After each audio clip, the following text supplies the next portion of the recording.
हम में से हर किसी को अपना बर्थडे बहुत स्पेशल लगता है, क्योंकि ये वो दिन होता है जब आप इस दुनिया में आए थे, जब आपके पेरेंट्स ने आपको पैदा करके इस दुनिया में लाए थे। बट आपको ये बात सुन के थोड़ा अजीब और वियर्ड लगेगा कि आपके पेरेंट्स ने आपको नहीं बल्कि एक प्रोडक्ट को लॉन्च करके इस दुनिया में लाए थे। एकदम सिंपल वर्ड्स में कहूँ तो आप एक प्रोडक्ट हो, एक ऐसा प्रोडक्ट जिससे बहुत से लोगों की होप और उम्मीदें जुड़ी हुई है। होप आपके पेरेंट्स की, आपके रिलेटिव्स की, आपके टीचर्स, आपके फ्रेंड्स, एनीवन आपकी खुद की, कि आप लाइफ में पर्सनली, प्रोफेशनली और इमोशनली बहुत अच्छा परफॉर्म करोगे, खुद की और दूसरों की लाइफ को बेटर बनाओगे और दूसरों के साथ खुद की भी हर एक एक्सपेक्टेशंस को पूरा करोगे। मेरा बेटा इंजीनियर बनेगा। लेकिन जब ये एक्सपेक्टेशंस पूरी नहीं होती है, जब आप दूसरों की उम्मीदों पे खड़े नहीं उतरते हो, तो ये चीज आपके साथ साथ दूसरों को भी बहुत ज्यादा पेन देती है। अरे हंसेंगे लोग, कहेंगे कि फाइनल ईयर में आके छोड़ दिया। और फिर जिसका नेगेटिव इम्पैक्ट कहीं ना कहीं आपके इंटेलिजेंस, आपकी फीलिंग्स, आपके इमोशंस और आपकी हैप्पीनेस पे भी देखने को मिलता है।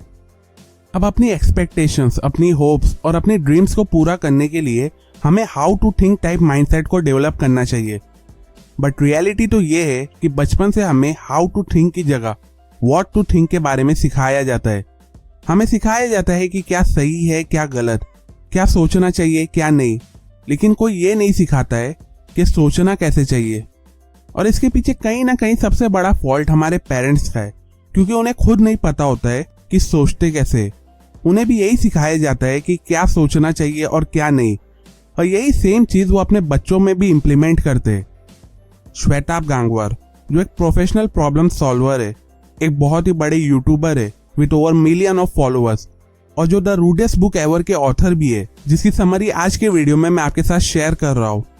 श्वेताब कहते हैं कि अगर आप अपनी प्रॉब्लम्स को इजीली सॉल्व करना चाहते हो, एक पीसफुल, हैप्पी और सेटिस्फाइड लाइफ जीना चाहते हो, तो आपको व्हाट टू थिंक नहीं बल्कि how to think type mindset को डेवलप करना होगा। व्हाट टू थिंक और हाउ टू थिंक के बीच के डिफरेंस को सिंपल वर्ड्स में एक्सप्लेन करूँ तो what to think type mindset वाले लोग अपनी प्रॉब्लम्स का सॉल्यूशन मालूम करने के लिए हमेशा दूसरों को अप्रोच करके उनकी हेल्प लेते। वहीं हाउ टू थिंक माइंडसेट वाले लोग हमेशा अपनी प्रॉब्लम्स का सॉल्यूशन खुद मालूम करने की कोशिश करते। इसलिए एक पीसफुल लाइफ जीने के लिए आपको भी हाउ टू थिंक माइंडसेट को डेवलप करना होगा। लेकिन उससे पहले आपको अपने माइंड से बहुत से रॉन्ग परसेप्शंस और बिलीफ को चेंज करना होगा। सिंपल वर्ड्स में कहूँ तो बचपन से लेके अब तक जो भी बुलशिट बातें और कचरा हमारे दिमाग में भरा गया है, उसे रिमूव करना होगा। इस चीज को इजीली करने के लिए ऑथर ने इस बुक में कुछ इंटरेस्टिंग और इम्पोर्टेंट लेसन्स बताए, जो अभी मैं आपके साथ शेयर करूंगा। So let's begin. Lesson number 1, people are weird. हम ह्यूमंस के अंदर एक हैबिट होती है अजम्पशंस करने की, अलग अलग चीजों को लेके, स्पेशली ह्यूमन बिहेवियर को लेके तो बहुत ज्यादा ही। और फिर ये अजम्पशंस हमारे माइंड में बहुत से परसेप्शंस को बिल्ड करता है, और फिर उसी परसेप्शंस के बेसिस पे हम बहुत से एक्सपेक्टेशंस को भी बिल्ड करने लगते। लाइक फॉर एग्जांपल, अगर कोई हमारे साथ अच्छा करता है तो हमारे माइंड में ये परसेप्शन बिल्ड होता है कि एक अच्छा इंसान है, और हमारा फिर यही एक्सपेक्टेशंस रहता है कि वो इंसान हमेशा अच्छा काम ही करेगा। लेकिन अगर बाई चांस वो इंसान कुछ गलत काम करता है तो हमारा एक्सपेक्टेशंस हर्ट होता है, हमें पेन फील होता है, जिसकी वजह से उस आदमी से रिलेटेड हमारे माइंड में नेगेटिव परसेप्शंस बिल्ड हो जाते हैं। और जिस इंसान को एक टाइम हम अच्छा समझते थे, उसी को हम फिर गाली देने लगते, बुरा भला बोलने लगते। अब सच कहूँ तो इस टाइप का सिनेरियो हम लाइफ में इतनी बार फेस करते हैं कि हमारे माइंड में बहुत ही ज्यादा कंफ्यूजन हो जाता है, और फिर जिसकी वजह से हम फाइनली 2 टाइप के परसेप्शन से बिलीव करने लगते हैं। पहला कि सब मोह माया है, ना ही कोई इंसान अच्छा है ना ही कोई बुरा। दूसरा, पीपल आर वेरी कॉम्प्लिकेटेड। सच कहूँ तो ये परसेप्शन भी कहीं ना कहीं इनडायरेक्टली एक नेगेटिव टाइप के इम्पैक्ट को क्रिएट करता है, और जिसकी वजह से हमारी थिंकिंग और हमारा माइंड हमेशा डिस्टर्ब रहता है।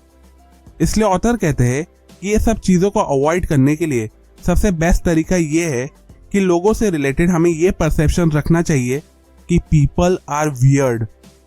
फ्रैंकली कहूँ तो वियर्ड सच में एक बहुत ही इंटरेस्टिंग वर्ड है। इनफैक्ट बहुत से लोग सोशल मीडिया पे खुद को डिफाइन करने के लिए वियर्ड वर्ड का यूज करते। People are weird type perception रखने से ना ही आप लोगों के बारे में बुरा सोचते हो, ना ही अच्छा, और फिर जिसकी वजह से ना ही आप कोई एक्सपेक्टेशंस रखते हो, ना ही आपकी फीलिंग हर्ट होती है। मोर ओवर, आप परसेप्शन तभी बिल्ड करते हो जब आपके पास रियल डेटा होता है। एग्जाम्पल, आपके माइंड में ये परसेप्शन है कि मगरमच्छ एक एग्रेसिव जानवर है। अब ये परसेप्शन बिल्ड हुआ है अलग अलग रियल इंफॉर्मेशन से जो आपको मगरमच्छ से रिलेटेड मिलती है, लेकिन ह्यूमन बीइंग से रिलेटेड आपके पास कोई भी रियल डेटा नहीं होता है, और आपके पास जो भी डेटा होता है वो एक्चुअली में आपके अजम्पशंस पे बेस होता है। लेकिन पीपल आर वियर्ड वाला परसेप्शन आपको रियल डेटा पे फोकस करवाता है, और जब तक आपको वो रियल डेटा मिलता नहीं है तब तक आप ना ही कोई फॉल्स अजम्पशन करते हो, ना ही कोई फॉल्स रॉन्ग एक्सपेक्टेशंस क्रिएट होती है। इसलिए लोगों से रिलेटेड हमेशा यही परसेप्शंस रखो कि people are weird. Lesson number 2, specialness is earned. हम में से हर कोई स्पेशल फील करना चाहता है। अब हम स्पेशल तभी फील करते हैं जब कोई हमारी तारीफ करता है, हमारे काम को अप्रिशिएट करता है, जब हमारी अचीवमेंट्स पे शाबाशी देता है, एक्सेट्रा एक्सेट्रा।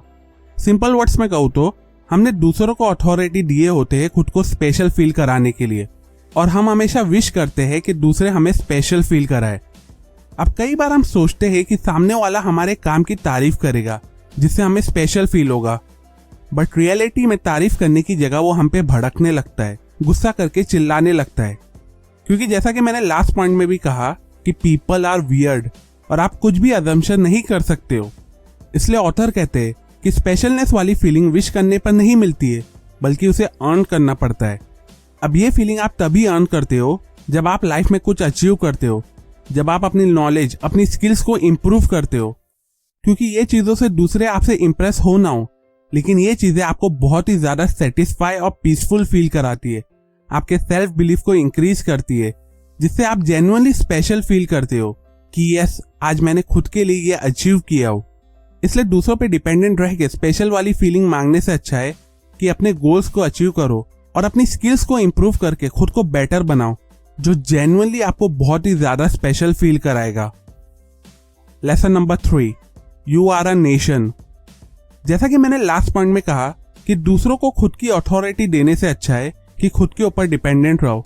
दूसरों को इंप्रेस और खुश करने की जगह खुद के बारे में सोचो, तभी आपका सेल्फ बिलीफ, सेल्फ कॉन्फिडेंस और सेल्फ वर्थ इंक्रीज होगा।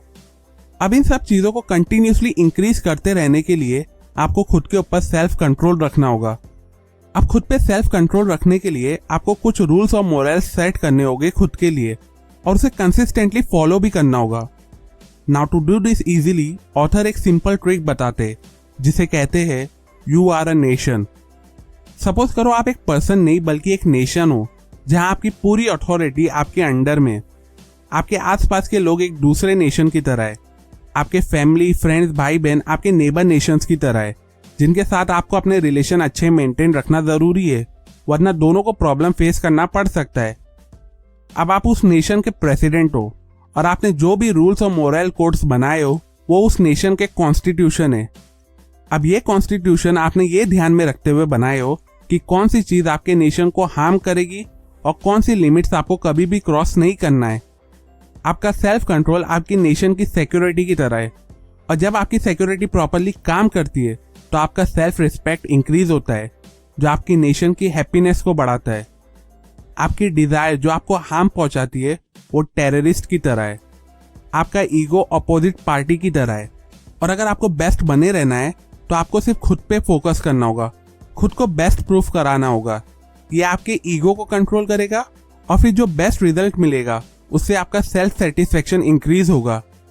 इसलिए दूसरी कंट्री को अथॉरिटी देने की जगह खुद अथॉरिटी लेके अपने नेशन को कंट्रोल करो। Lesson number 4, learn how to think.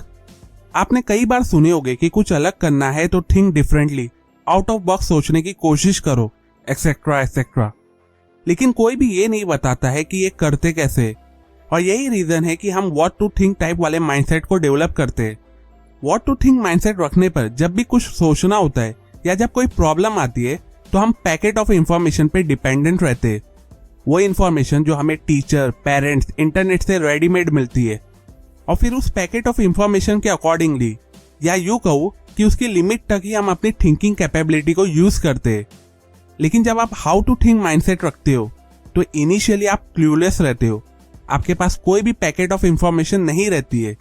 इसलिए आप खुद इंफॉर्मेशन निकालने की कोशिश करते हो, एकदम डेप्थ में जाके हर एक डेटा को डिटेल में मालूम करते हो, अब ऐसा करने से आपका सेल्फ कॉन्फिडेंस बूस्ट होता है, आपका सेल्फ बिलीव इंक्रीज होता है, जिससे आप खुद अलग अलग रास्ते निकाल के खुद की प्रॉब्लम अपने ओन पे सॉल्व करने लगते हो। इसलिए हाउ टू थिंक माइंडसेट को डेवलप करो एंड ट्रस्ट मी, ये आपको लाइफ में बहुत ही ज्यादा पीसफुल, हैप्पी और सेटिस्फाई फील कराएगा। सो टू कंक्लूड, ये थे कुछ अमेजिंग लेसन जो मैंने आपको श्वेताब गांगवार की लिखी हुई interesting book the rudest book ever से बताया हो। वेल, अगर आप ये बुक पढ़ना चाहते हो तो डिस्क्रिप्शन में दी गई लिंक पे जाके आप ये बुक पढ़ सकते हो। अप टू एंड, अगर आपको इस वीडियो में बताए गए लेसन यूजफुल लगे हो तो इस वीडियो को जरूर लाइक करो। कमेंट करके बताओ कि नेक्स्ट वीडियो में आप कौन सी बुक समरी सीखना चाहते हो। सपोर्ट करें मेरे काम और मेरे चैनल को इस वीडियो को अपने फैमिली और फ्रेंड के साथ शेयर करके। सब्सक्राइब करें और बेल आइकन को भी दबाएं सो दैट आप मेरे एक भी न्यू वीडियोस की नोटिफिकेशन को मिस ना करें। And finally, thanks for watching.